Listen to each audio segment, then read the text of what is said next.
The Dave Hooker Show.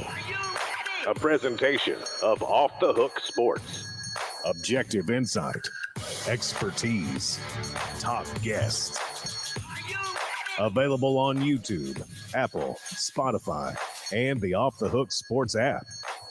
Download now for free. Also available on offthehooksports.com. I compute and obey. Now to Dave Hooker. Ready. What are you talking about? Loaded up for a show. We are. Welcome to the program. He's Caleb Calhoun. I'm Dave Hooker. It's a Wednesday. So Jimmy Hyams will join us. We'll talk the Alabama effect and how Tennessee must overcome a physical game against Alabama. Whether it's a loss or it's a win, it can certainly have an effect, as Caleb does each and every Wednesday. Also, 5 Vols and 5 Wildcats to watch. Is this a make or break game for Joe Milton? Because Kentucky's pass defense is absolutely horrendous. We will discuss that. You can vote. That's on our poll question on YouTube. Love for you to take advantage of that. And then when you start to look at the quarterbacks around the nation, like, of course, Michael Penix Jr. and Harrison Bailey, Brian Moore, Caden Salter, those guys were pretty much run off by Tennessee. And I wonder, of those, obviously Penix, but would Tennessee have been better off with any of those guys, just Penix, or are they just fine with Joe Milton? So we'll discuss that. So a lot to get to on the program.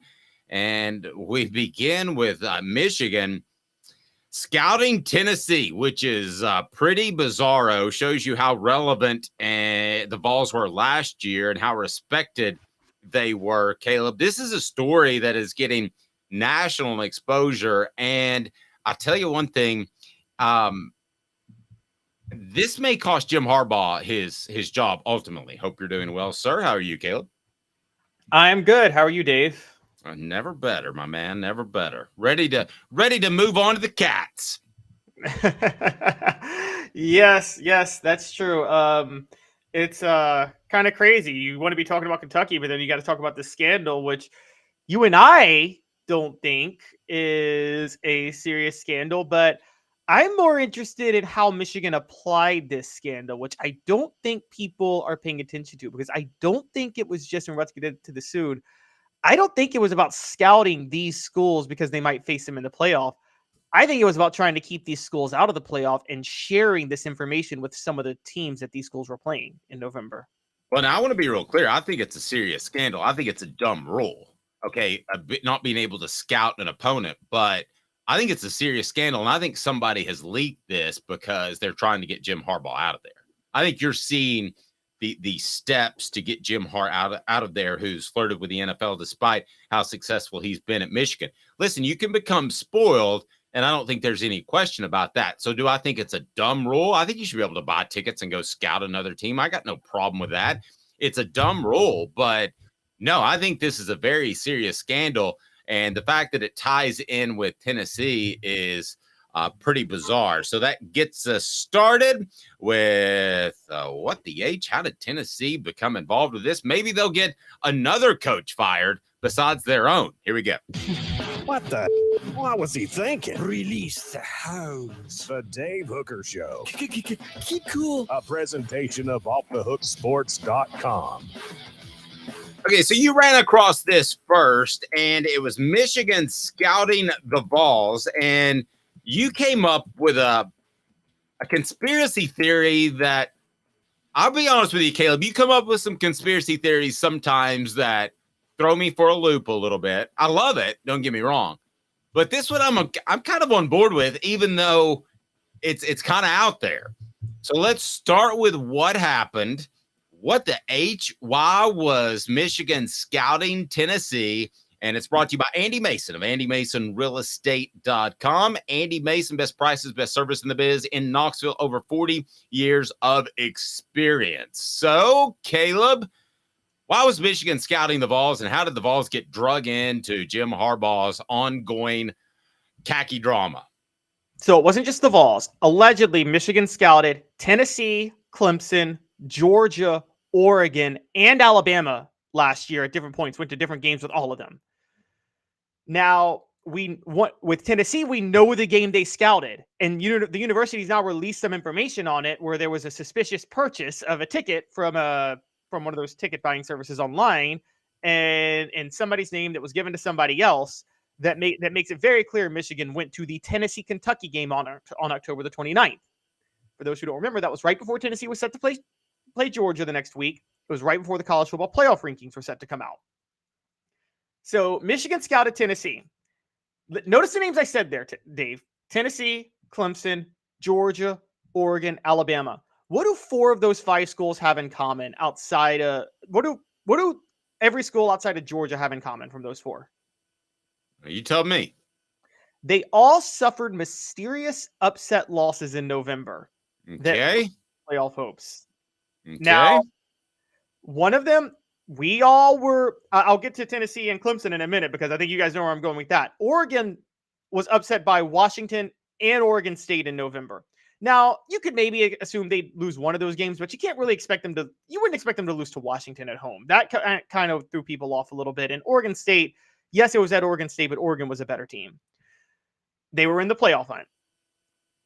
Alabama lost to LSU. One of the reasons one of the reasons so many people picked out LSU to win the West this year was because they beat Alabama Brian Kelly's first year. But Dave, outside of that Alabama win last year, if you really look at it, LSU didn't do anything that impressive. We based everything on LSU beating Alabama last year, but they got blown out by Tennessee at home. They lost to Texas A&M at the end of November, and they got blown out by Georgia in the SEC title game. They weren't that good of a team. It's just the Alabama game that led all of us to hype them up this year.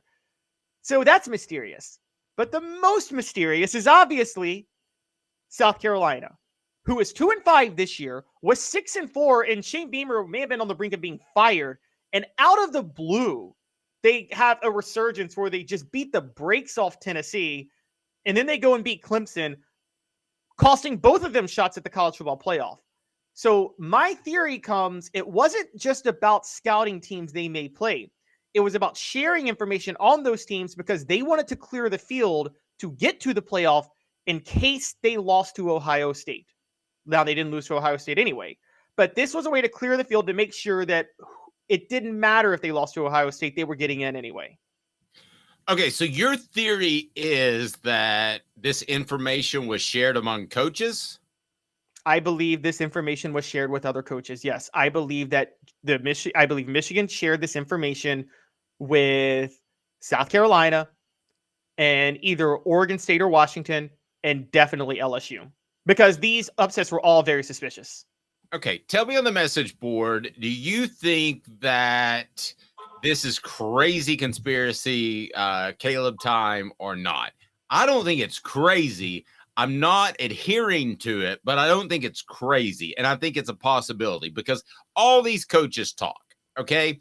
So we go to SEC Media Days to bring you interviews, but we also go to SEC Media Days to talk to other media members so that we can get them on our show. David said he's drinking the Kool-Aid, and the coaches convention is the exact same thing. They have it every December. Those guys don't go there to sit in some sort of meeting about a 4-3 defense and how to run the fundamentals. It's networking. That's exactly what it is. And they go to the coaching convention, which is usually held in Dallas every December. In other words, you may not think it, but all these coaches know each other. And they go from job to job. I mean, goodness, look at Jeremy Pruitt. He was at so many jobs. He knew everybody. If you want to look at Lane Kiffin and the staff he was able to assemble. Why? Because they all had ties amongst each other, and he plucked guys from everywhere. So they all know each other. So could I see a sharing of information? Absolutely, I could. However, I think that was ultimately the Jeremy Banks game. And Jeremy Banks, because of the off-field issues, missing a practice and starting a skirmish with Hendon Hooker 2 days before the game is what cost Tennessee that game. So I think you're on to something very interesting, and I would be stunned if some of Michigan's coaches didn't share some information with some of those teams, but with Tennessee in particular, I believe firmly it was the Jeremy Banks game. But all of what you're saying does make an awful lot of sense. And these coaches, because I'll talk to them, they know each other way more than you think. A coach at Alabama doesn't think, I hate that coach at Auburn because he's wearing Auburn. No, you don't think that. You think the postman hates the UPS guy? No. I mean, it's just two different jobs to them, to a lot of them. Yeah, I think that Tennessee fans were raised in a time where Philip Fulmer and Johnny Majors had ties to the university, but that's the exception to the rule, Caleb.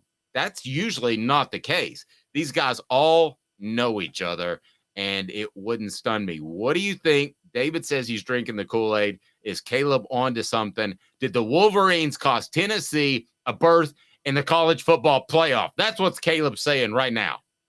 Dave, I'm with you. It was a Jeremy Banks game, but here's where it's weird. The Jeremy Banks game may explain how South Carolina, which was scoring 7 to 10 points a game, had like 6 points the week before against Florida. Could maybe explain why they scored 40 points. It doesn't explain how they scored a touchdown on every single drive that was meaningful in that game. Every single drive they scored a touchdown. That doesn't happen, okay? I don't care if you're playing a Division III school. You usually don't score a touchdown. I don't care if Alabama's playing a Division III school. You usually don't score a touchdown on every drive. You usually slip up once. They didn't slip up once in that game. And on top of that, it wasn't just Tennessee. They then beat Clemson the next week at Clemson. Okay, that's the year they end the losing streak to Clemson. And then on top of that, again, I want to go back to LSU. I'm starting to think in my mind, because y'all know I was high on Brian Kelly and LSU. Did I overrate them? Because I look back and we based everything about our hype behind LSU this year on that Alabama game. What else did they do last year, Dave? Who else did they beat? Nobody of substance. Nobody. How'd they manage to beat Alabama and beat nobody else of substance? An Alabama team that had its best quarterback in history in Bryce Young. I mean, that's just weird. And so now, at the end of the day, where this all comes down to, I have to point this out.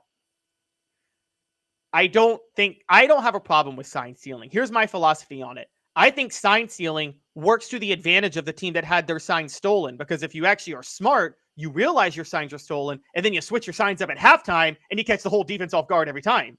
You line up the same formation, pretend you're running the same signs, and then you have the advantage at that point. And so it's not hard to change your signs at all. And Tennessee's is pretty difficult because they have 3 guys sending in signs and they wear the different color shirts. So it's not difficult to change that up. We're not talking about rewriting the English language. It's really not difficult at all. A couple of other notes on this. You'd think Michigan would have won a national championship before they fired a head coach. Would they go after? I will tell you this. There's a pretentiousness, an academic pretentiousness that we've talked about in the Big Ten, in some Big Ten schools. Ohio State less than others, but there certainly is at Michigan. Michigan, I could see being irked by Jim Harbaugh flirting with the NFL, and now this comes up, and they could run him off and think that they could go hire another coach because they're cocky and they don't like the fact that he's not a play-by-the-rules type of guy and he's not a yes or no sir guy. He's a jackass to deal with by all coaches I've talked to. So, yes, I think that they would win a national championship, but I think they would risk it and try to get somebody else thinking, hey, we're Michigan. We can do this. Tennessee did that with Philip Fulmer, by the way, so it's not unheard of. Now, David Michael brings up an interesting point. Would Kiffin go to Michigan? Well, the answer is hell yes, but they wouldn't hire him. But he would go.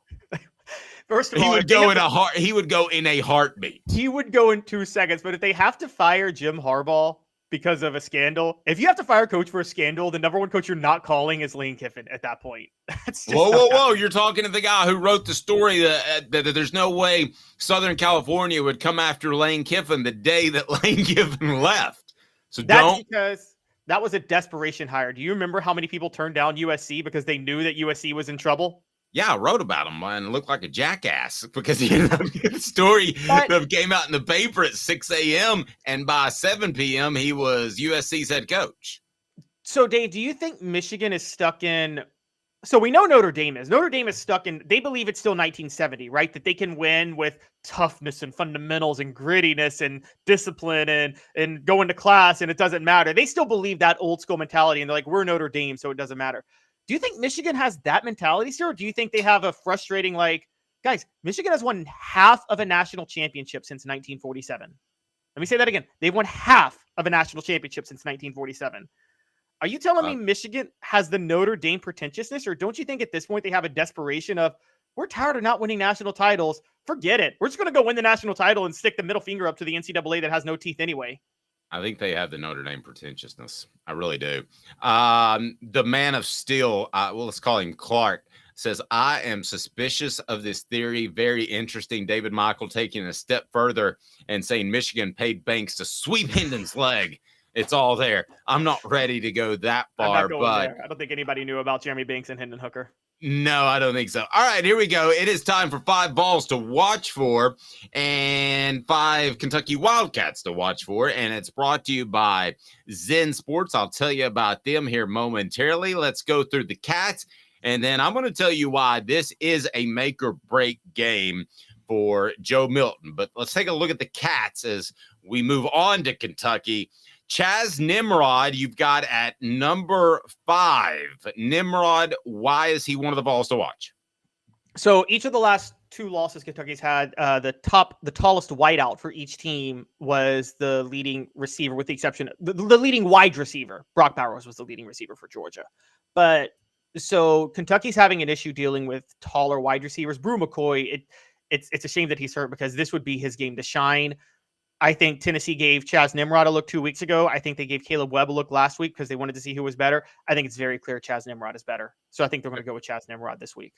I agree. Nimrod passes the eye test more than Webb to me. Cooper Mays, you make a great point that Tennessee's interior got pretty beat up last week by Alabama. I expect him to step up and have a really big game based off the Vol report brought to you by City Heating and Air Conditioning that we posted on Sunday. I think he's PO'd, to be real honest with you.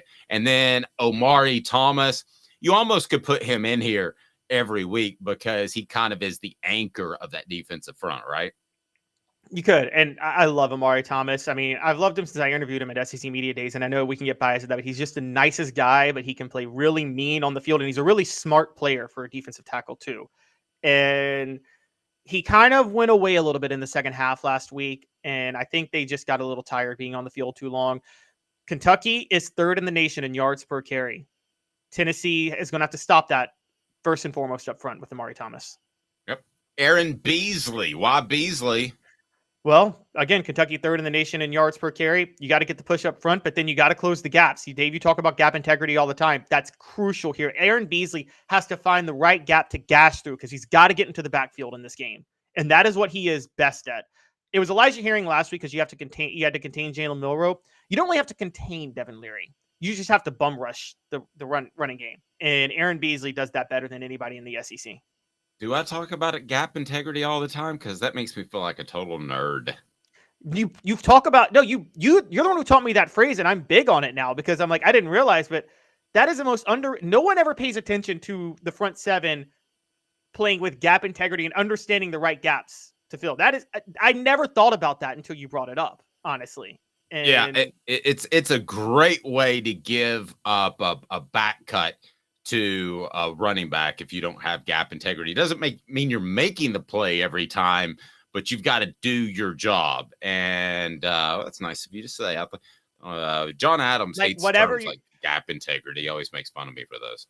Even though he himself had no integrity, or the program itself had no integrity, Penn State was the king of gap integrity when they were linebacker U under Joe Paterno. That's pretty good. All right. Today's tough question deals with the number 1 Vol to watch, and it's brought to you by Zen Sports. Today's tough question. Take a side. Take a stand. The Dave Hooker Show, a presentation of offthehooksports.com. We'll also get to 5 Wildcats to watch in this game. Zen Sports, the new sports book in Tennessee, revolutionizing the way you earn sports betting rewards. We're going to talk Joe Milton. That means no more deposit bonuses that turn into deposit nightmares. It's huge for Joe Milton. On Zen Sports, what you see is what you get. And with their cash rewards program, you get a lot of cash. For a welcome bonus, earn an unlimited 5% cash back on your betting volume for your first 15 days when you sign up with promo code HOOKED. That's right, HOOKED. Unlimited 5% cash back. Keep betting, keep earning with up to 3% cash back on your betting volume every month after that. And refer friends to earn a percentage of their betting volume as cash rewards too. Support our sponsors. Use the promo code HOOKED. Zen Sports, bringing the cash back to Tennessee. So if you bet big on sports, you want to be betting on Zen Sports. Zen Sports betting just got better. Gambling problem? Call 1-800-889-9789. Must be 21 and over, and Tennessee to bet. So Joe Milton, number one on your list of Vols to watch. Is this a make or break game? And it's our poll question, today's tough question on YouTube. So we'll check the votes on that here momentarily. I'm going to go ahead and tell you yes, because Kentucky has a good rush defense. They're good against the run.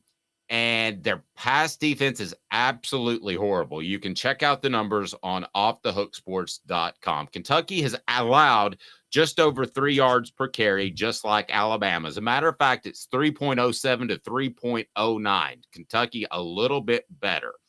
They've allowed 95 yards rushing per game. Alabama has yielded 109 yards on the ground per contest. Now, as for that pass defense, it is bad. One of the worst teams in the SEC when it comes to stopping the pass. The Cats have allowed 250 yards per game passing this season. That's 12th in the SEC. Joe Milton can't get it done against Kentucky, then Caleb, if it's Nico time. If Tennessee drops this game to Kentucky and Joe Milton doesn't play well, it's time to go in a different direction. And the pressure's all on him because Kentucky's going to sell out to stop the run, just like Alabama did in the second half. Is this a make or break game? Today's tough question for Joe Milton. Yes, there's absolutely no excuses for this one. Not only that, it's Nico time because you have a very easy game to get Nico ready next week against UConn, which is this is the perfect game to kind of get his feet wet.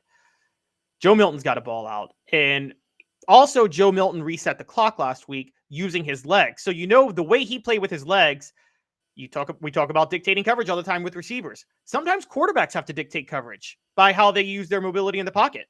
And Joe Milton's legs now will dictate coverage in this game, which should allow for plenty of open shots downfield. Dave, last week, maybe I was crazy, but it seemed like there were more open shots downfield last week than there had been all year for Tennessee, weren't there? Because teams have been selling out to stop the deep ball, and there were a lot more open shots downfield last week. I agree, and he's not good at hitting them. Apparently, we are in the minority because on our poll on YouTube that you can vote on, 78% say, nope, still plenty of season left. There is plenty of season left. So in an average game, let's say Kentucky was great against the pass and poor against the run. That's not a make or break game. I don't think it's just the fact that it's Kentucky. I think it's more than that.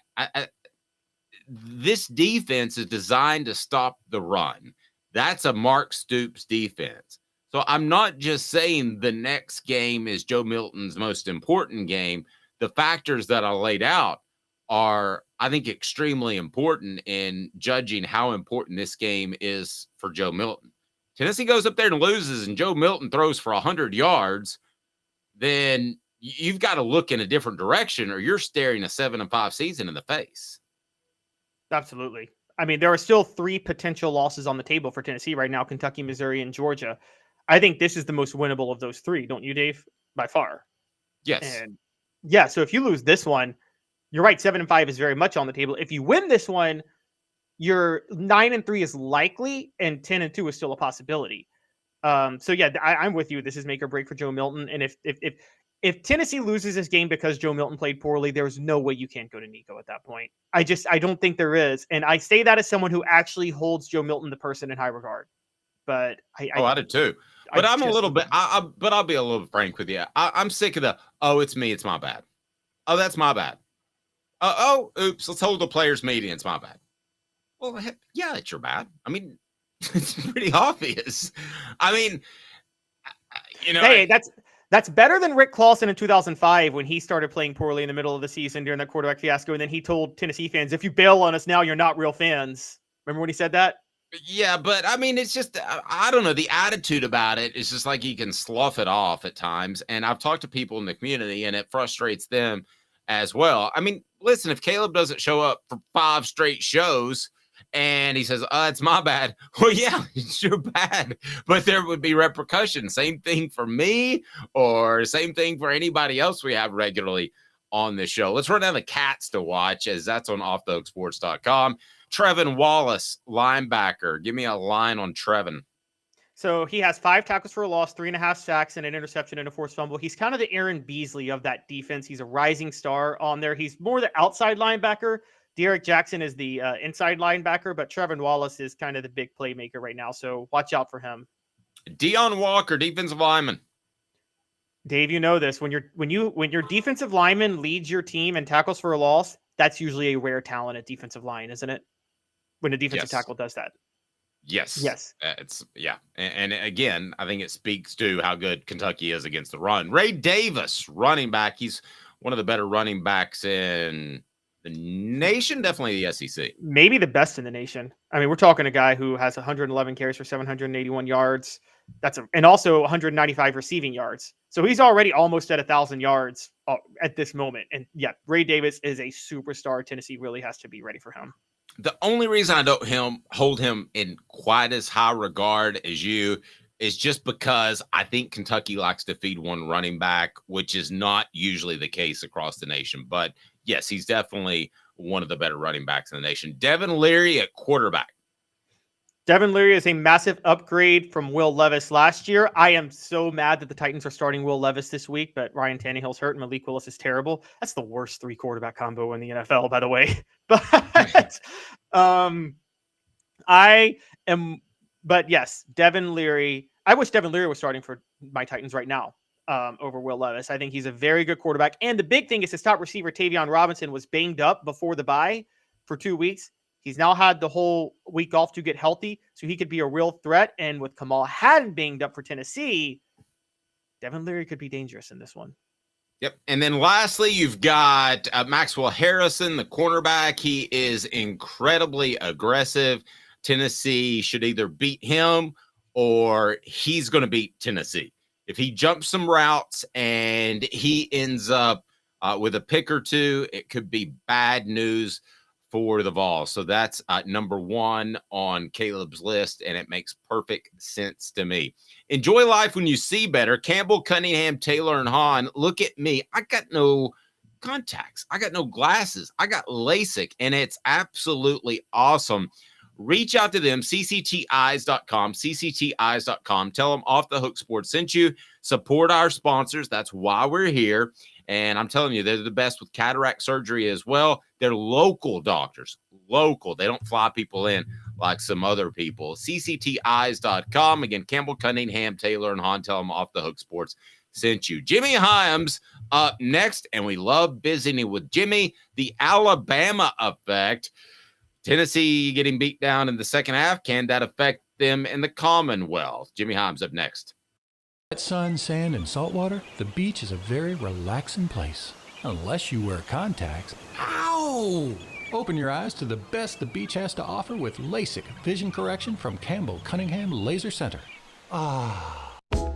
Sports Treasures in North Knoxville is one of the South's largest sports cards and memorabilia dealers, featuring over 10 million sports cards from vintage to modern. Sports Treasures carries a full line of hobby boxes, singles, autographed memorabilia, Tennessee Vol collectibles, fan cave decorations, and so much more. See a museum full of collectibles at Sports Treasures, 4819 North Broadway in Fountain City, and Sports Treasures on Facebook. Sports Treasures, where the real sports fan goes to shop.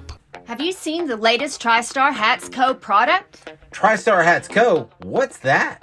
You know, those really cool hats, shirts, tumblers, and even license plates with 3 stars like the official Tennessee flag and stripes like the American flag. Pretty patriotic if you ask me. Gotcha. Seen those. Those are cool. Where can I get them? Simple. TriStarHatsCo.com. And if you order now, there's 10% on any order $50 or more. Plus, use the promo code HOOKED. With the promo code HOOKED, you get 10% off. That's hooked. And don't forget free shipping with any order over $50. Stock up at TristarHatsCo.com. That's TristarHatsCo.com. There are plenty of wannabes out there, so make sure you go to TristarHatsCo.com for the best quality and customer service. Will do, and I'll be sure to use the promo code HOOKED. That's hooked when I do to save an additional 10% off. TristarHatsCo.com. TriStar Hats Co. is a trademark of TriStar Hats Co. LLC. Any use without express written consent is prohibited. Who's this guy? Hello, wizard. The Dave Hooker Show, a presentation of Off the Hook Sports, What? YouTube, Apple, Spotify, and the free Off the Hook Sports app. Back to Dave Hooker. All righty, welcome back. Portions of the program brought to you by Rick Terry Jewelry Design. They want to be your jeweler. Rick Terry, looking for affordable game day jewelry. How about the Fire Opals, a Tennessee tradition? RickTerryJewelry.com. Support our sponsors. That's why we're here. Let's bring in Jimmy Hyams, who we love to visit with each and every Wednesday. And I got two questions for Jimmy before. Hey, Jimmy, how are you? Fine, Dave. How are you doing? Never better. I got two questions for you before we get to your Alabama effect column, which is off the hook. Yeah. No, these are interesting ones. So it appears Michigan scouted Tennessee. You talk to coaches like I talk to coaches. Is it outside the realm of possibility that they would have shared information with South Carolina about Tennessee's signals, and that would in part lead to Tennessee's poor performance, even though I think it's mostly Jeremy Banks? Is it possible? I guess so. Why would Michigan help South Carolina? I just think coaches. Oh, I can give you that one. Go, Caleb. Yeah, that not just South Carolina, but LSU, who beat Alabama in November. They scouted Alabama, and then Washington and Oregon State, who beat Oregon, who they also scouted, and also Clemson, who they scouted, and South Carolina beat Clemson. The reason I could say they would want to help these schools is Michigan wanted to make sure they were knocked out of the college football playoff race, so they had an inside track, win or lose, against Ohio State at the end of the year. Okay. Yeah, I mean, just saying. Conspiracy Caleb's at it. Jim, one other thing that I did want to ask you is this a make or break game for Joe Milton? It's our today's tough question. The reason I say so is because Kentucky's pass defense is horrible. Their run defense is good. I think they'll load the box. If he goes up to Lexington and lays an egg, do you have any reason to think that he could do better than an 8-4 record? Or you even wrote the Alabama effect could lead to 7-5 if Tennessee loses to Kentucky. I think from the perspective of where this season's going, yes, it's make or break for Joe Milton. Now, that doesn't necessarily mean the coaching staff's going to bench him, but I think as far as where this season's going, they're not going to be any better than 8-4 if they don't beat Kentucky. And they could very well be headed to 7-5 because I think Missouri's pretty good. So I do think it's a make or break for Milton in terms of where this team will go this season. Wow, well said. Let's get to the Alabama effect. It's a real thing. And I talked to Cooper Mays on our podcast on Sunday, and it's brought to you by City Heating and Air Conditioning. I don't want to read too much into it, but he seemed a little sore and fatigued than other times that I talk to him each and every week. I mean, Alabama beats on you. Yeah. And I think it's a real thing, the physical effect and the toll that an Alabama game takes on you. I did too. And a lot of teams, I don't know everybody's record after the week after, or even 2 weeks after they play Alabama, their next game. I don't know that. I know Tennessee is under Saban. Saban has 15 wins against Tennessee, not counting the most recent because they haven't had a game yet. And Tennessee's 6-9 after those games. Now, most of those wins were over South Carolina when South Carolina wasn't very good.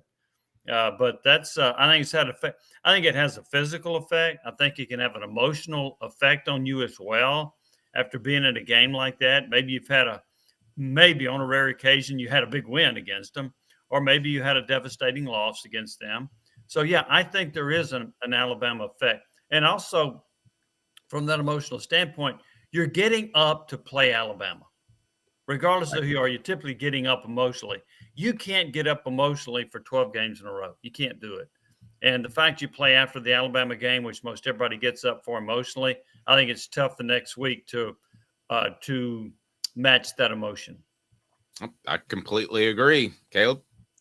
Jimmy, do you think there's a difference, though, and this may be negative for Tennessee this week, but during this however long they've been playing Alabama and under Nick Saban, 16 years or whatever, do you think it's actually worse this time around? Because most of those games, let's just be honest, throughout the last 16 years, Tennessee went into Alabama, and I don't care what people think about the rivalry, they wrote that game off as a loss. You went in and you're like, this is a loss. We don't care. And even the players, like, we don't really care because we know we're going to lose. Like, South Carolina was more of a circled game than Alabama for most of these seasons. So do you think it's actually a little worse this time because they were emotionally invested in trying to beat Alabama, thinking they had a shot, and then losing in the second half the way they did? Do you think that actually makes it worse than some of the previous losses? Yes, because you didn't have a great chance to win the game. You were up 13-0. You're up 20-7. You should have been up more if you could have scored in the red zone touchdowns instead of field goals.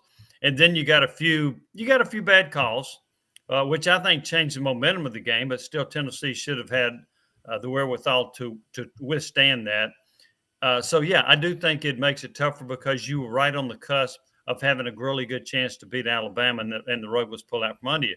I think back to Miami a few weeks ago when Mario Cristobal made that stupid play at the end of the game where instead of taking a knee, they run it, they fumble, the other team scores. I picked North Carolina to beat the heck out of them the next week, and they did because Miami was still reeling from the coach's dumb decision. So, Caleb, to your point, I do think when you have an opportunity to win a game like that against Alabama and you don't, I think it makes it harder to recover. You talked about dumb decisions in your column that Josh Heupel made. The fourth down calls to me, and I know Caleb disagrees, but the fourth down calls to me just seemed like he was trying to force momentum or pull back momentum. It was just forced is the best word that I can come up with, Jimmy. Well, there are a couple things there, and I think one of them, somebody told me this. They said Heupel was ticked off at the officials for not giving them the first down for reversing it, and he was going to say, all right, I'm going to stick it to the refs. Oh, no. Maybe that was one of them.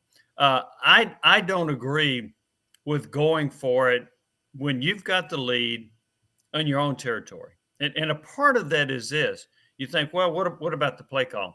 Think about this with Tennessee. So there's an argument, Tennessee leads the SEC in rushing, they average 231 yards a game, whatever. How do they gain most of those yards? When they spread the field and the opponent has 5 or 6 in the box. Tennessee is not a good running team when they bunch it in and the opponent has 8, 9, or 10 men in the box. They are not. And one reason they are not is that their offensive line is not physical enough, and Joe Milton 99% of the time is not going to keep the ball in his own read. So they're not a good running team in short yardage situations when it's compacted, which is another reason I didn't like Tennessee going for it in those situations. Now, I agree. I do. I think that it felt almost like a basketball team pressing. It felt like the game was slipping away, and maybe Josh Heupel knew that the game was slipping away, and he felt like he made a play happen. But I wasn't a big fan of the fourth down, particularly the one where they lined up in shotgun. But it's one decision to go for it. It's another for that to be your play call. Those are two different conversations, right? Well, I didn't like the play calls because I don't think they could run the football effectively against Alabama in a bunch situation. The other thing is, why would you do that with the lead? You know, if you're down 7 points, 10 points, whatever, and you're trying to recapture the momentum, that makes a little bit more sense to me to gamble. But why would you do that with the lead? Here's the other part of that too. I've had several people tell me this, and I don't know the answer. Excuse me. But they think that Heupel is not used to having a good defense, and so he doesn't know how to coach with a good defense. Let your defense take over. You don't have to force the issue. You don't have to go for fourth down. Punt it and make Alabama go 65 or 70 yards. I don't know if that's a factor, but I know that some people have suggested to me that Heupel's not really sure how to call a game when he has a good defense. Yep, that's a very interesting point. Portions of the program brought to you by Herald Group Security Solutions, leadership experience, specialization, addressing problems through unique mission-specific mitigation techniques. Also, making your children safer at schools. They're working with private schools now. We're talking about former service members who go through a 60-day training to make sure that they make schools safer. They're working with private schools. We want to get them with public schools. So you have to go to your school administrators and say, Herald Group Security Solutions, call them. Let's get this thing done. Let's avoid the tragedies that we've seen across the United States of America. All right. So I wanted to ask you about Josh Heupel's talent evaluation, particularly because I'm looking at McAllen Castles, and I think that he is very good. I think Keenan Pili would have been good. Mm-hmm. But if you talk about the transfers that were brought in and some of the players that have been brought in, there seems to be a question about talent evaluation with Josh Heupel. What are your thoughts on talent evaluation and what he's brought in, particularly with this incoming transfer class? Yeah, and you're talking mainly the transfer portal. Is that where you're aiming at? Yeah, Okay. and then we'll probably widen it to just overall, but particularly with those guys. I mean, I think we all thought, well, a lot of people thought Dante Thornton was just going to be Jalen Hyatt Part 2, and that hadn't happened. That's the poster child for a mistake. Dante Thornton's not good. In fact, D. Williams is better than Dante Thornton, and they still need to use D. Williams on offense. I'm going to beat that drum until they finally do it. And they also I think that there's a mixed bag. That one really stands out. There was a linebacker that came in from Texas named Mitchell. They thought was going to be really good. He wasn't very good. They brought in a couple of them that probably didn't fit their culture either. Now the first year he was plugging holes. I get that. The second year he was more trying to define people that can make an impact, and the same with the third year. I think overall it's been pretty good because a lot of those guys have contributed. Campbell at tackles contributed. Gabe Lawley in the secondary is a decent player. Not great players, but decent players. Thornton to me stands out as a mistake, and so does Mitchell, the linebacker from Texas. I think otherwise they've done all right. I don't know. I haven't evaluated everybody else to see what their percentage is, but I think his percentage on players who have been either starters or pretty good players, I think it would be over 70%, which I guess is okay. Yeah, I think back in the days when I spent too much time covering recruiting, it was usually 50-50. Guys would pan out and guys wouldn't. Out of a 25-man class, 12 or 13 would be good, and the other 12 or 13 wouldn't. Caleb, sorry to interrupt. Yeah, so before I go, I just have to say I'd be remiss as Jimmy, I don't know if you know, but I disagree with both you guys and John Adams. I am very much, if I had my choice, I would not even spend money or waste time on a punter in college. I would just have my kicker do it because I think punting, and Harvard probability studies back me up on this with analytics. Punting is the most overused play in football, and it is a turnover. I don't care what anybody says. A punt is a turnover. You're giving the ball to the other team. So unless it's like 4th and 16 at your own 20, I think the punt's the most overused play. I think you should almost always go for it on 4th and 1 or 4th and inches. But I do agree that the play calls are terrible. I think on 4th and let's say, how good's Harvard in football? Okay, let's put an end to that crap. Actually, in football, I don't care what Harvard says. Jimmy, how good is Duke right now at football with an Ivy League head coach? I think the future. But they bunt. Did he go to Harvard? I think he went from to Harvard. Princeton. I think it was Princeton or Cornell. One of those. Okay, that rules out Harvard. Oh, okay. Jimmy's really big on the Ivy League rivalries here. He's like, "Hey, man, I'm Team Cornell all day." But the point I'm bringing up is that I actually think there's an issue right now in football, and it's funny. It goes right to what I'm about to talk about, which is with Tennessee, which is I think one of the problems is one of their biggest misses is Dante Thornton. The other one is Andre Carrick at left guard, and unlike Thornton, I think Thornton is just lazy and doesn't care. I think Carrick is actually one who's just not that good. And I wonder if, and I think that's one of their issues is they don't have any help at left guard, which is why they couldn't get the push on 4th and 1. But we've talked about for a while, do you think they're having more success with players at lower levels that shined than they are with players that couldn't play at other big name schools. I want to echo that and say I think that's going to be the trend in the transfer portal as a whole, Jimmy. I think you're going to bring guys up. Why would you leave a Texas if you're good there and you're getting NIL money? I mean, to go to Tennessee, I don't know.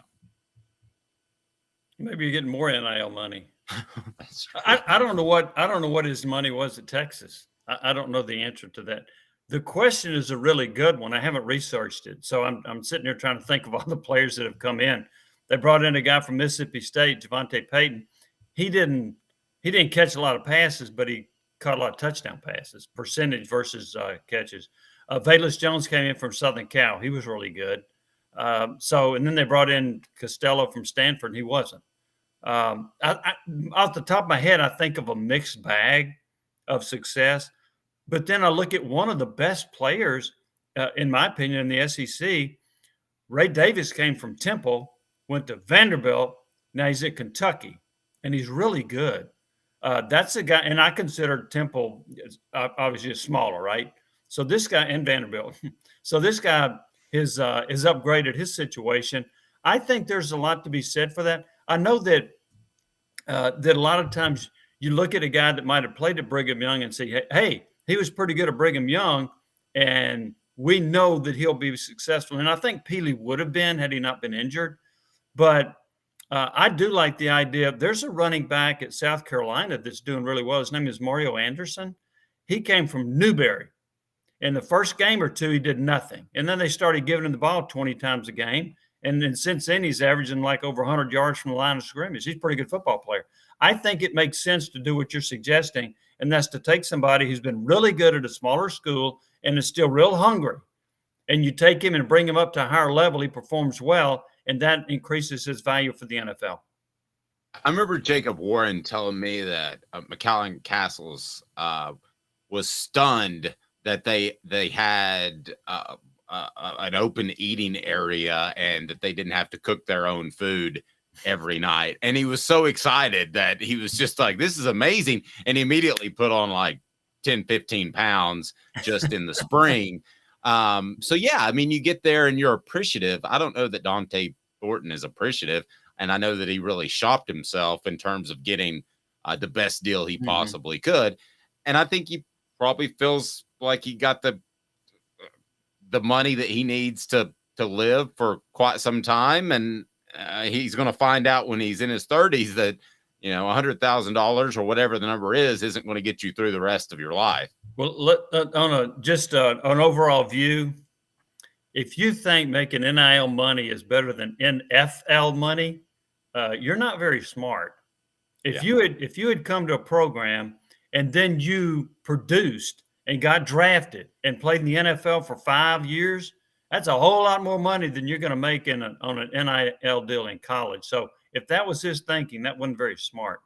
No, and John Calipari has a great line. He said, you're tripping over nickels instead of making millions. When he's I thought you were tripping over thoroughbreds. Tripping over thoroughbreds. Yeah, that's right. You know what they get in Kentucky? Yeah, or hair gel.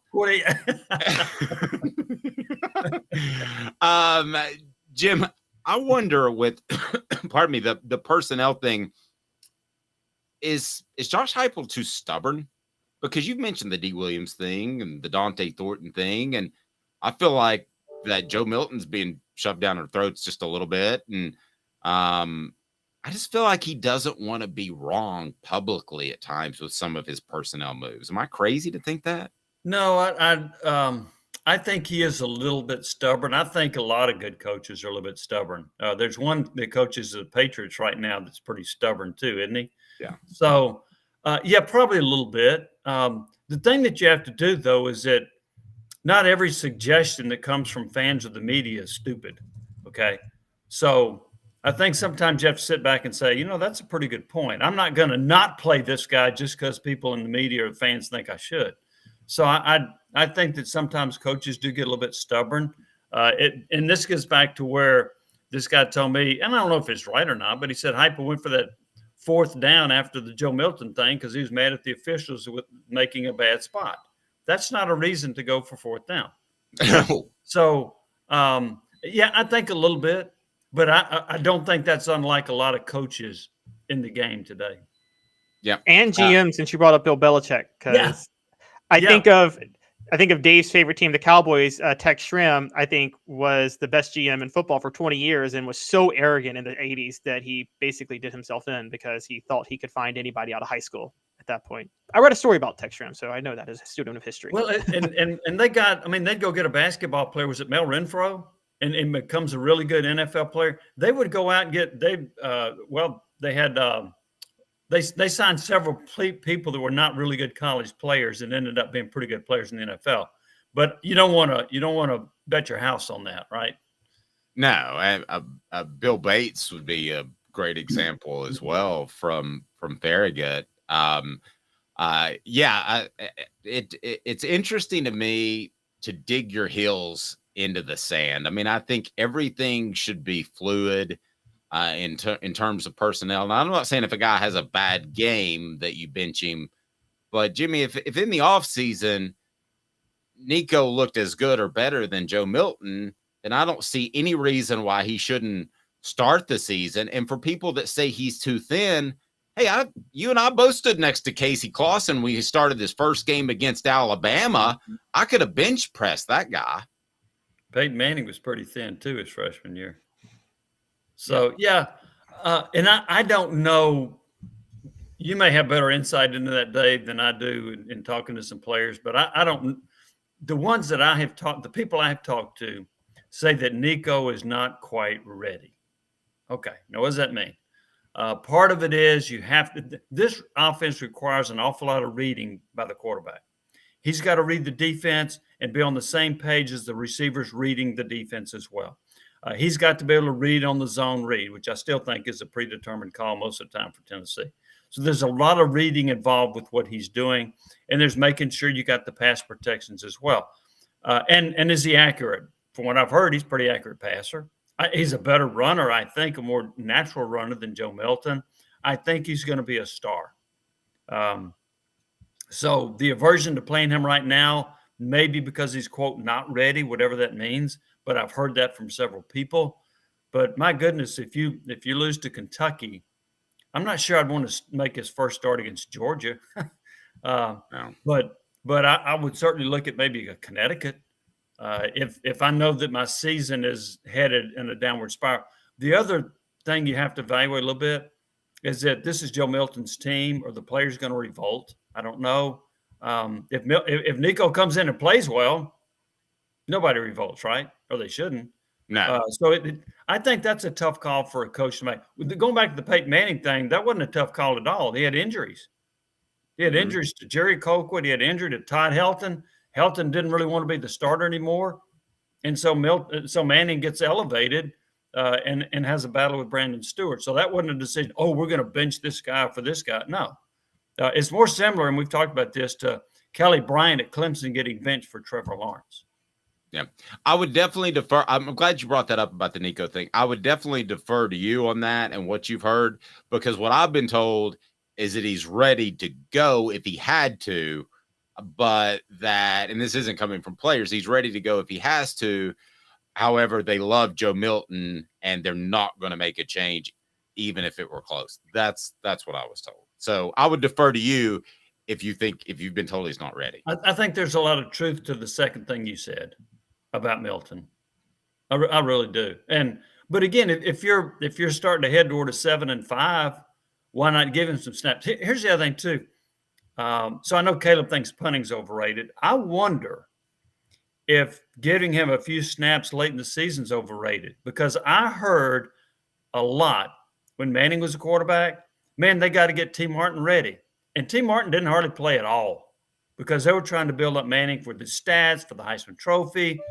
And then T. Martin comes in with much a lack of experience and wins a national championship. Now, to me, the difference in that was, look at the team that T. Martin was surrounded by. Yeah. He didn't have to carry the load like Hendon Hooker or Milton or Nico will have to in this offense. So I see that as a difference. But I've heard the argument about, T. Martin didn't get any experience. He won a national championship. But we'll also have to say, too, T. Martin was also, yes, he had a loaded team, but that was a rough situation. Not only did he have to take over, but that was probably the most brutal start to a schedule Tennessee's ever had in 98 because they had to play Syracuse, Florida, and Georgia, like 2 top 10 teams, and then the Big East champion and the Big East champion on the road. I mean, like, and Martin didn't play well until about the second half of the Georgia game that year. Yeah, and what he would do, he would make a big play, like against Syracuse. He took off and ran for 64 yards, but he didn't. When you evaluated the game, he did not have a very good game. That's true. So yeah, it took him a while to really hit his stride as a Tennessee quarterback and become consistently good. Even though he would make a big play or a key play here or there. I mean, the Florida game, I forgot his stats, but his numbers. I think I'm right about this. I think he threw for like 65 yards in that Florida game. But he threw that touchdown pass to Peerless Price where he lobbed it up in the end zone. So, yeah, I agree with that point about Martin. It did take him a while before you hit his groove as a quarterback. Jimmy, great stuff as always. You can check out his column on offthehooksports.com. He'll have a prediction column as well. And we appreciate you. And no punning allowed. No, well, now I'm going to go do a history on Harvard football. I'm going to go study how that Harvard, what are they, the red, the crimson? Well, the crimson. There you go. You still have to have the talent. I'm just saying that look, I'm just going to say it. I think there is a market in football, and there's about to be a Moneyball era for coaches, Jimmy, because with NIL, you can't just have the dump truck of cash like Jimbo Fisher anymore. You just can't do that. And what people are going to realize, and I think Nebraska did this with Matt Rule, by the way, they're playing analytics. Has anybody noticed Nebraska's on a 4-game winning streak right now? And they're going to make their first bowl. Not. Yeah, no. Who they beat? Oh, they beat nobody worth. But who did? Wait, they're Harvard. teams. Did they beat Harvard?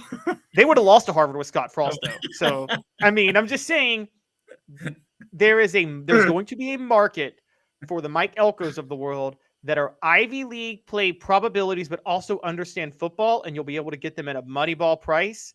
Because I think, by and large, coaches make basic mistakes because they're usually former players who don't understand probabilities and math. And the Falcons Super Bowl is all I got to say for that.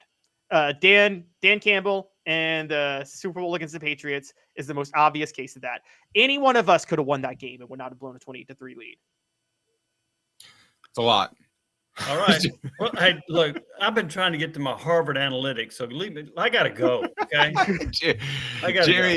Jimmy, great stuff. Congratulations. By the way, you had a wedding over the weekend. Your daughter got married, so congratulations to you and your family. Well, I appreciate that. It was a phenomenal wedding. Great scene, great weather. Everything went off splendidly. I was very thrilled with that. One of the greatest days of my life. I appreciate that day, but it was a really special day for my daughter to get married.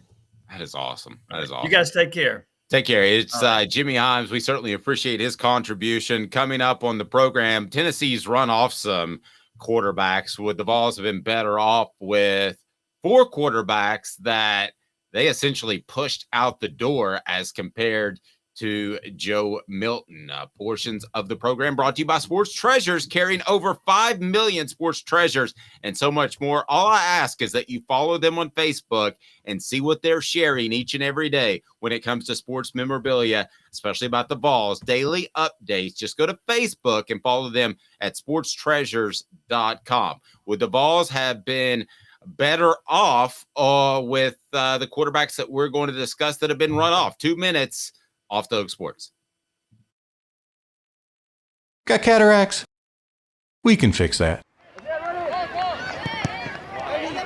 Never miss another moment. With a little help from Doctors Campbell, Cunningham, Taylor, and Hahn at cctis.com. Hi, I'm Rick Terry, and we at Rick Terry Jewelry Designs pride ourselves in the highest quality craftsmanship from a family-owned business here in Knoxville for over 35 years. At Rick Terry Jewelry Designs, we also take pride in being an affordable option for all your game day accessories, especially those fire opals. At Rick Terry Jewelry Designs, we want to be your jeweler every day and especially on game day. Go Vols! Hi, Mike Davis here with City Heating and Air, reminding you to always dare to compare. Our team provides quality local heating and air service, installation, and maintenance across East Tennessee. We use only the best equipment like American Standard heating and air conditioning for your residential, new construction, or commercial needs.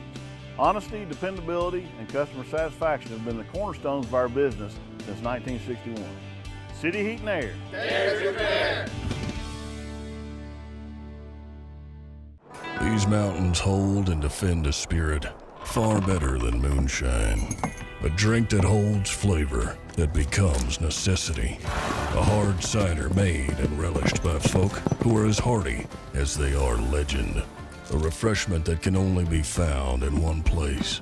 With a taste that makes you say, give me 3 bottles of the good stuff. Tennessee Cider Company, where necessity can be found. Objective coverage. Hey, that's new. If we get caught, we're going to jail. The Dave Hooker Show, a presentation of Off the Hook Sports. YouTube, Apple, Spotify, and the free Off the Hook Sports app. I'm going to need to see some identification. Back to Dave Hooker. Caleb has an Alabama hangover stat before we get to some quarterbacks that have been run off by the Vols, and would Tennessee be better off with them at quarterback instead of Joe Milton? And we're going to get to Salter, Travis, definitely. I don't have a problem with that, and I think you bring up a good point that I want to get to. All right, so you got an Alabama hangover stat? I do, and I know what Jimmy's talking about. Tennessee 6-9 after losing to Alabama with Nick Saban. However, including last year when they won, against the spread, Tennessee's actually 10-5-1.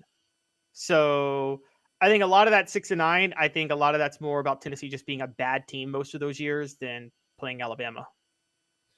I do feel, though, that there's an Alabama, in general, not just Tennessee, I do feel like there's an Alabama hangover.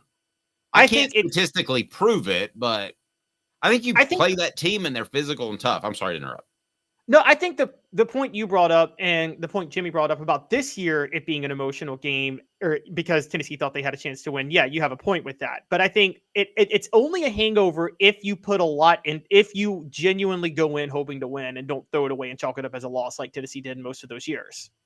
And so, well, I tell you, Caleb, it's just, for you to put it all on the line, forget the physical part of it, but for you to put it all on the line emotionally, have the lead, and you look like you're going to beat Alabama 2 years in a row, and then for that to get ripped out from under you, not just losing a lead late, that just seems like it's tough. And these guys are pros, and I think Tennessee, well, kind of they're pros. These guys at Tennessee, they have not good leadership, incredible leadership, great leadership. Look at how they bounce back from heartbreaking losses.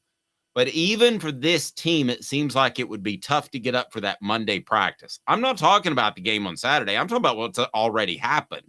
To have your best practice on Monday, Tuesday, Wednesday, that to me seems like it would be difficult the way they lost. I don't have a stat to prove it. It just seems difficult. No, I agree. I'm trying to bring up, I agree with you about this year, but I don't think it has applied to Tennessee over the last 15 years because I think that has more to do with Tennessee. I don't think Tennessee was emotionally invested in most of those games with Alabama.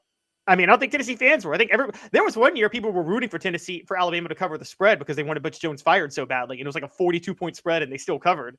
But I think it was, but you are right because I remember, I mean, you covered some Tennessee teams that had hangovers after that Florida loss and they struggled the next week because they just couldn't mentally get into the game after putting everything into Florida and then losing and then knowing your season might be over. No, here we go. It is time for 4 downs. Cooper Mays will lead us into it. We're going to talk some quarterbacks. Cooper, what should people do, though, right now? Cooper Mays here. Hit like and subscribe. Yes, please hit like and subscribe. We greatly appreciate that. Big group on board today. So thank you so much. It is time for 4 downs, and it is right now, I think, if I can find the right button, which I think I can. Do you have faith in me, Caleb? I got faith in you. Let's do it. 4 downs. 4 questions. 4 answers. The Dave Hooker Show. 4 downs. A presentation of OffTheHookSports.com.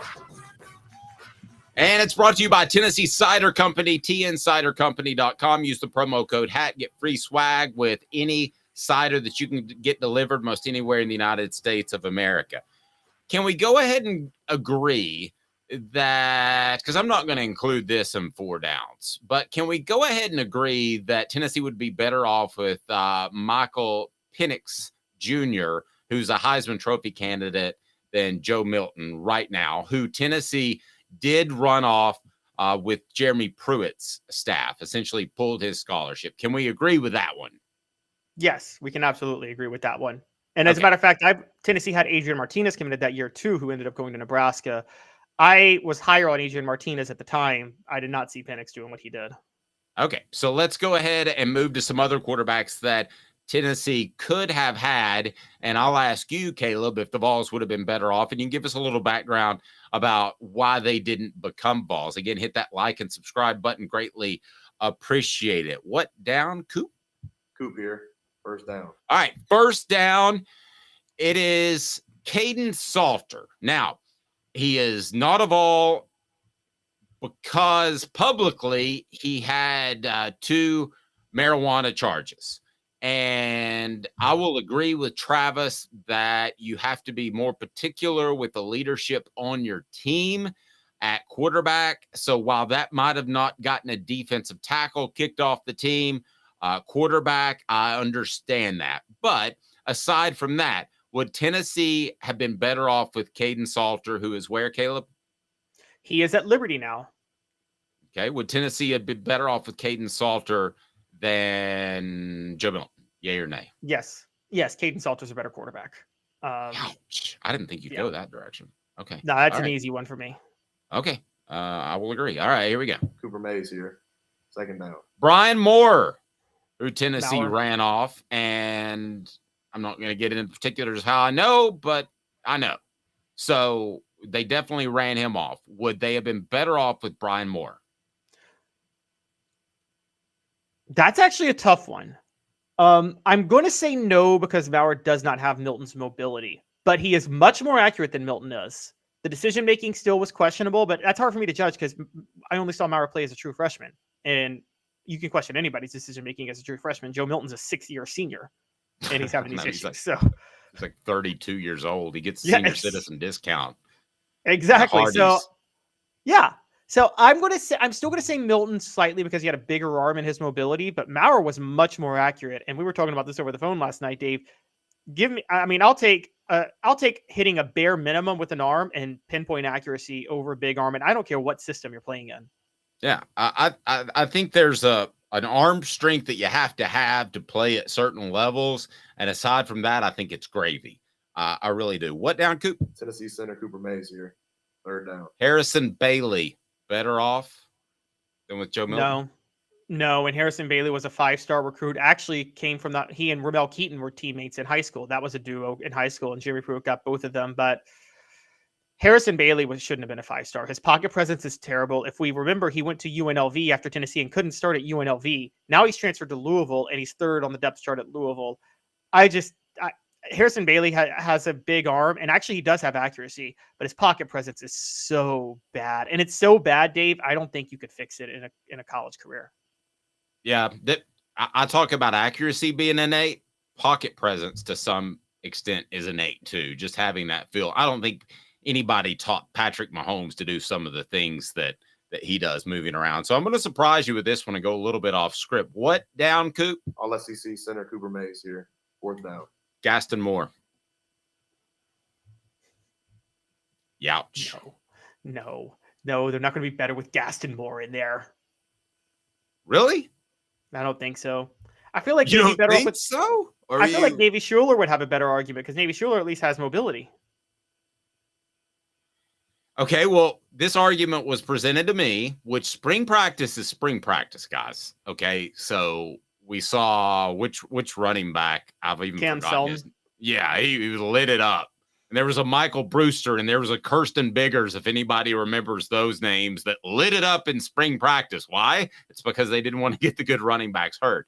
But Gaston Moore looked good in spring practice, looked good in the spring game. You couldn't even see that being a possibility if they came out and said, man, Joe's just struggling with the offense, Gaston Moore time. No. More. That would have Give been me like more. Dave, when you cover the 2005 saga with Rick Clausen and Eric Ainge, notice they never turned to Jim Bob Cooter. Ooh, okay. I'm just going to give you that. You win. Because they didn't.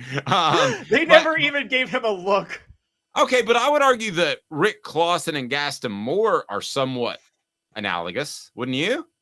Yeah, but look, you guys have covered, and I've gotten the full story from covering you guys now, which is that Rick Clausen outperformed Ainge in all of fall camp and in the summer workouts, and Fulmer went with Ainge, and he should have gone with Clausen. Well, I understand why he went with Ainge, because I saw Clausen play the season. After Fulmer fully went with Rick Clausen, Rick Clausen was bad. He just couldn't do things. Okay, let's not forget that Tennessee lost a game to Alabama 6-3. Yeah. Well, and remember this too.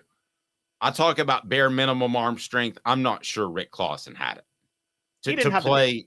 To play in college football.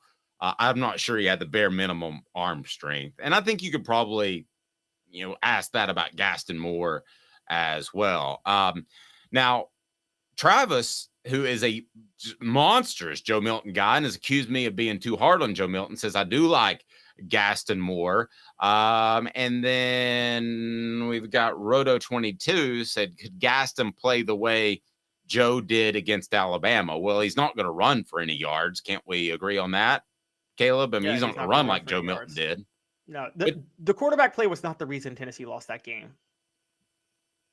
I agree. I don't think they win that game with Hendon Hooker. Now, Hendon Hooker and Jalen Hyatt, maybe. But I don't think they win that game if you just replace Milton with Hooker on Saturday. They beat Florida. They're not beating Alabama.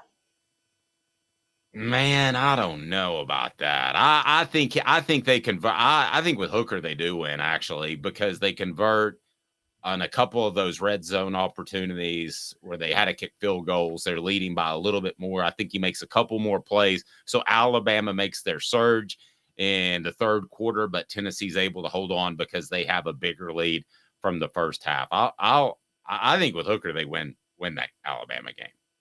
I don't mean you're going to have to disagree on this. I think Alabama, if they wanted to, let's go. If Alabama wanted to, by the way, they could have scored probably another touchdown in that game at the end. So we're talking, it was 34-20, could have been 41-20. And so I don't want to fight anytime soon. I'll go ahead and tell you, I'm a one-punch wonder. After that, I'm going to get really, really tired. So you'll do the Jeremy Banks you'll do Jeremy Banks move, then. One punch and then peace. Yeah, and then but Banks did. I don't know why Banks just threw one punch, but I would just be fatigued. I mean, when's the last time you've been in a fight? 30 seconds in a fight is a long time. It is. Trust me. When I used to take my dog to a dog park, and when a fight broke out, if you didn't have that thing done in 10 seconds, there could be some serious damage. And Green Wave agrees with me, and I love his car emoji. I look at guys, that every they time. don't win with Hendon. Yeah, they Hooker. went with Hooker. They win, and he means me, not Hendon, right? Yeah. Obviously, with Dave, they win. Yeah. By the way, just totally random since we brought up Banks. Do you think half the reason Joe Milton has such a respect for the team was because of how he got involved with the Banks and Hooker fight last year? Absolutely. Yes. No question about it. That's a big factor. And he's willing to wait his time. And yes, those two factors are 1A and 1B. No question about it. College football viewership way up.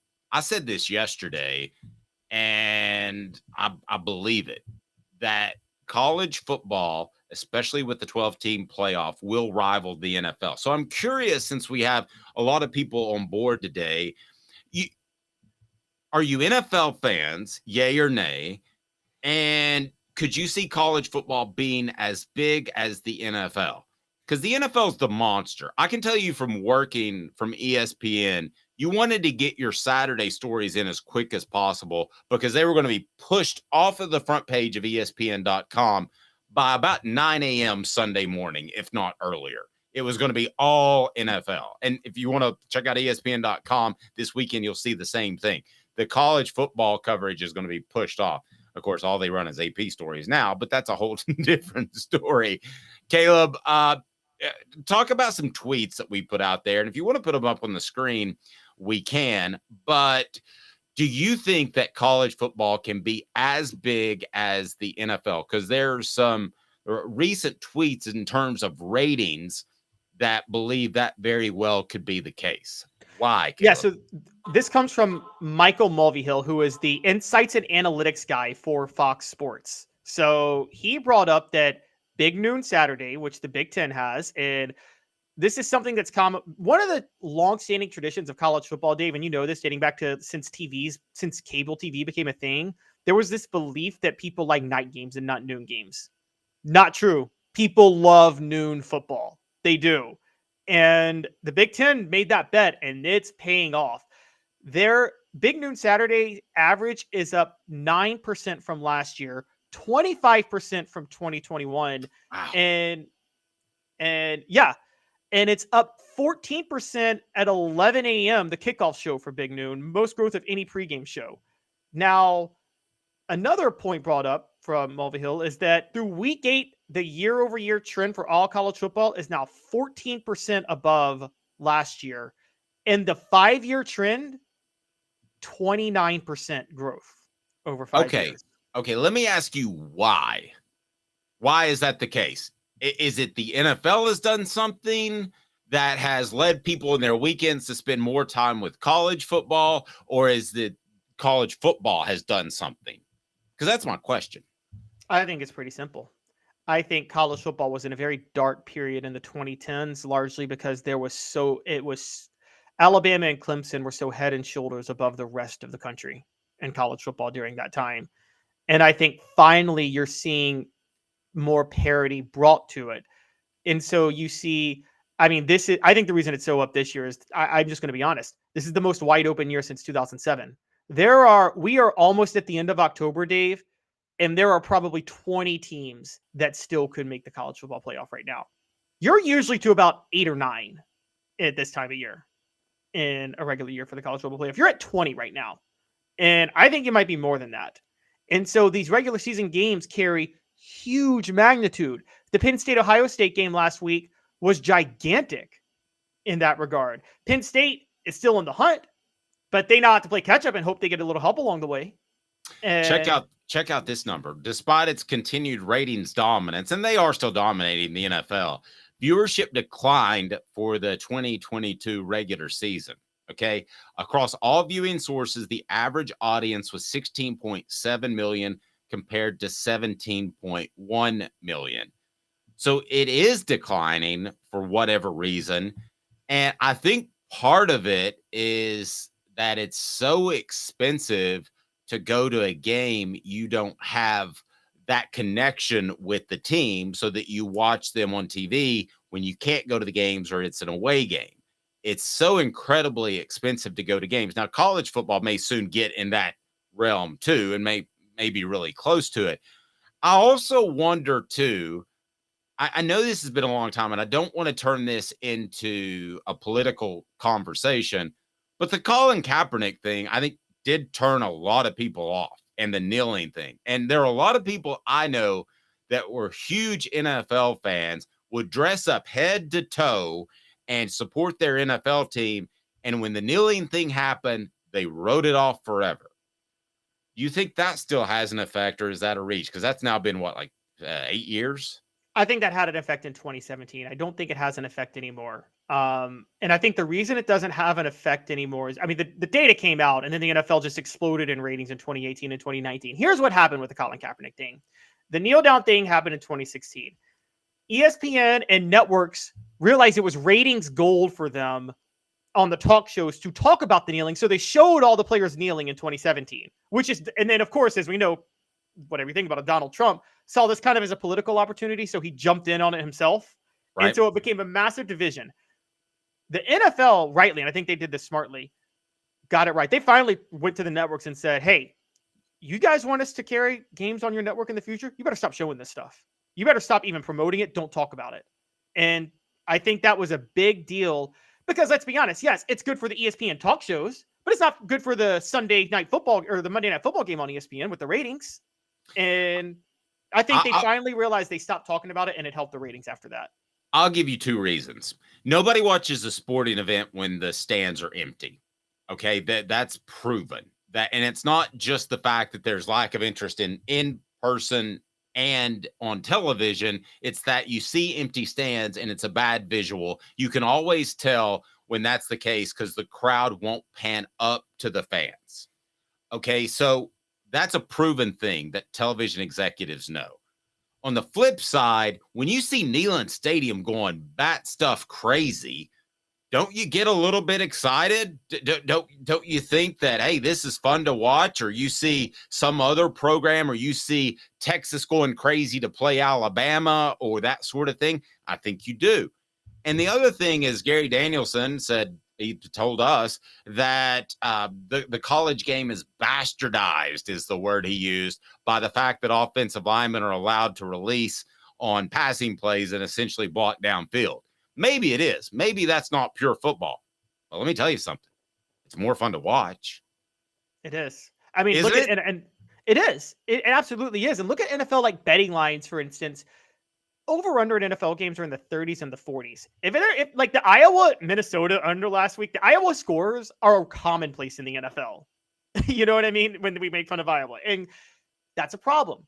The other issue, I think one of the things that is hurting the NFL this year, if it's down this year, and guys, everything's relative. NFL's still king. Like, it's still the king of kings. It's one thing that helps the NFL, but Dave, I think it's hurting it right now, which is this. The NFL has always been helped by the fact that every team, no matter who you root for, with one good offseason can become a Super Bowl contender. I mean, there's so much parity. But I think there's so much parity now. I think it's gotten to a point where it's hard to create narratives because every team is almost on an exact even playing field.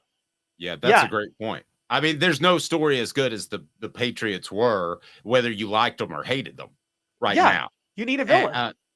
Great point. And I think you're going to see more parity in college football because of the transfer portal, because of the NIL money. I don't think you're ever going to see a program anywhere close to as dominant as Alabama has been. And I'm including Georgia in that, who I believe is at the top right now. Be sure to hit that like and subscribe button. We greatly appreciate you. Weekdays at 10 a.m.